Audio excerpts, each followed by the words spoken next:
पतिव्रता थी जो अपने पति के साथ नदी के किनारे गांव में रहती थी। एक दिन उसका पति नदी में स्नान करने को गया। दैवयोग से स्नान करते समय वहां एक मगर ने उसका पैर पकड़ लिया। तब वह मनुष्य करवा करवा करके अपनी पत्नी को चिल्ला चिल्लाकर पुकारने लगा।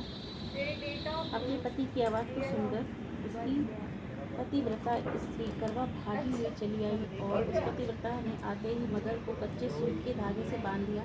मगर को बांधकर वह अपने पतिव्रत धन के बल से यमलोक में पहुंचकर यमराज से बोली, हे भगवान, मेरे पति को मगर ने पकड़ लिया है। इस अपराध में आप अपने बल से मगर को नरक में डाल दो।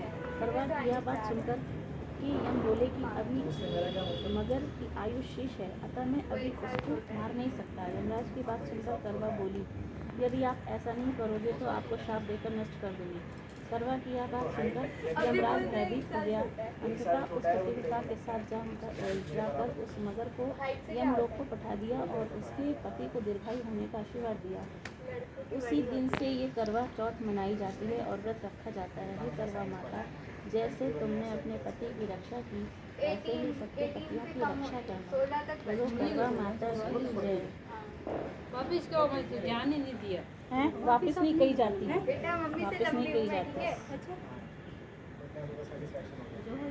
गणेश विनायक जी की कथा। एक अंधी बुढ़िया थी, उसका एक लड़का और लड़के की बहू थी। वो बहुत ही गरीब थी। वह अंधी बुढ़िया नित्य प्रति गणेश जी की पूजा किया करती थी। गणेश जी साक्षात सन्मुख आकर कहते थे कि बुढ़िया माई, तू जो चाहे सो मांग ले। बुढ़िया कहती, मुझे मांगना नहीं आता, सो कैसे और क्या मांगूं। तब गणेश जी बोले कि अपने बहू बेटे से पूछकर मांग ले।